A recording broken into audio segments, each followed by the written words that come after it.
আমরা হয়ে গেলাম কি অতি চালাক, নিজে ভালো থাকতে চাই, অন্যের ভালো থাকাটা এনশিওর করি না।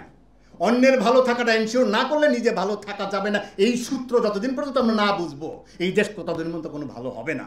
আমি যখন লন্ডনে ছিলাম, পত্রিকায় একজন একটা বিজ্ঞাপন দিয়েছিল, গরুকে লরিতে করে নিতে কষ্ট হয়, গরুর কষ্ট হয়, তার জন্য একটা প্রতিবাদ করবে ট্রাফালগার স্কোয়ারে। মানুষ আয়ারল্যান্ড থেকে, স্কটল্যান্ড থেকে, বিভিন্ন শহর থেকে নিজের গাটের পয়সা খরচ করে প্রতিবাদ করতে আসছে। আর আমরা, আমাদের ছেলেরা বিশ্ববিদ্যালয়ে তাদের মেধার এইভাবে মৃত্যু ঘটতেছে, কোনো কথা নাই, কেউ কিচ্ছু বলে না, কেউ প্রতিবাদ করে না। 1.76% বরাদ্দ দেয়, ঢাকা বিশ্ববিদ্যালয় আনন্দ মিছিল হয়। What a shame! আর এই শিক্ষাক্রম নিয়ে অভিভাবকরা কথা বলবে না, তা বলবে কে? তাদের সন্তান। তাদের জন্য আপনি তাদেরকে ধরে নিয়ে যাবেন, জেলে দিবেন, দেশটা কি মগের মুল্লুক হয়ে গেল? তা এটার তো আমি কোনো প্রতিবাদ দেখি না। আপনি কি এই যে রাখাল রাহা বা আমরা যে প্রতিবাদ করতেছি, আমাদের তো কোনো স্বার্থ নাই, কিন্তু আপনার সন্তানরা ভালো না থাকলে আমার সন্তান ভালো থাকবে না। I am fighting for that. কারণ একটা সমাজ হলো একটা কোঅপারেটিভ ফেনোমেনা, সকলে ভালো না থাকলে আমি ভালো থাকবো না।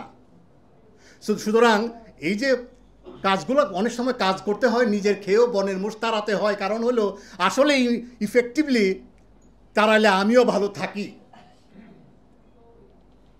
তো যতদিন পর্যন্ত আমরা এটা না বুঝবো,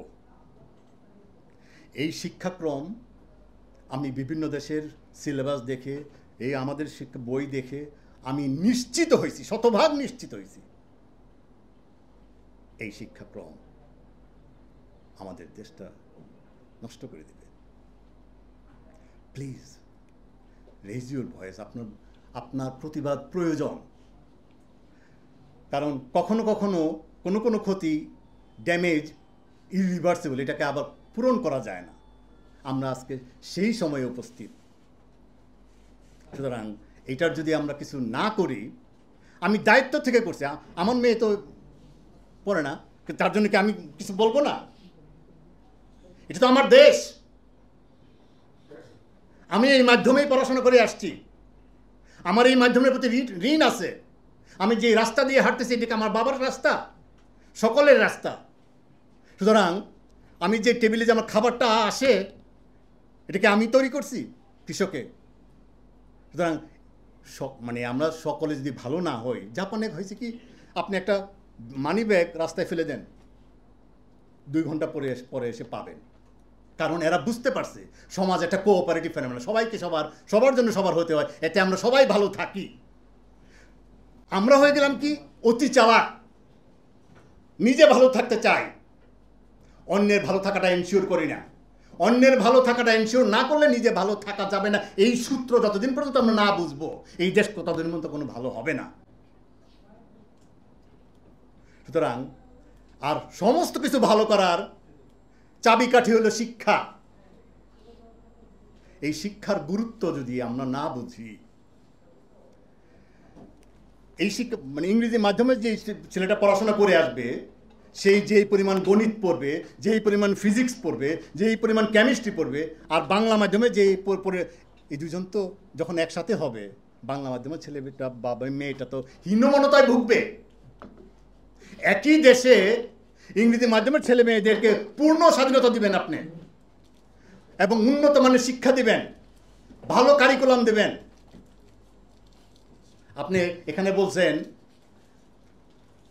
মানে এই কারিকুলামের প্রিএম্বলে লেখা আছে কি করতে চাই আমরা। চাই মুক্তিযুদ্ধের চেতনায় স্মার্ট বাংলাদেশ গড়ার উদ্দেশ্যে, আরও অনেক ভালো ভালো কথা এগুলো দিয়ে। কি ইংরেজি মাধ্যমের ছেলে মেয়েদের কি মুক্তিযুদ্ধের চেতনায় বড় হতে হবে না? নাকি ওরা আপনার সন্তান বলে ওরা এক্সপোর্ট কোয়ালিটি হয়ে যাবে, তাদের মুক্তিযুদ্ধের চেতনা বড় হতে হয় না? শুধু খালি গিনিপিগ হবে আমার বাংলা মিডিয়াম, গত 13 বছরে বা গত 15 বছর বা 20 বছরে এই বাংলা মিডিয়াম নিয়ে, বাংলা মাধ্যম নিয়ে যতবার পরিবর্তন হয়েছে, এটা ওয়ার্ল্ড রেকর্ড। পৃথিবীতে কোনো দেশে এত কাটাছেঁড়া হয় না। কদিন আগে বলল পিএসসি এবং পিইসি এবং জেএসসি চালু করে বলতেছে যে আমাদের ছেলেমেয়েরা যেন পরীক্ষা ভয় না থাকে, সেই জন্য বেশি বেশি পরীক্ষা দেব। দুদিন পরে এখন বলতেছে কি পরীক্ষাই নাই, যাও। What is shame? মানে খেলাধুলার একটা সীমা আছে। আমরা খেলতেছি আমাদের ভবিষ্যৎ জেনারেশন নিয়ে, যারা একসময় এই বাংলাদেশের হাল ধরবে। সুতরাং আমি আর সময় নিতে চাই না। তো আমি সবাইকে, এটা কিন্তু বাংলাদেশের প্রত্যেক মানুষের এটা দায়িত্ব। আপনারা যদি সজাগ না হন,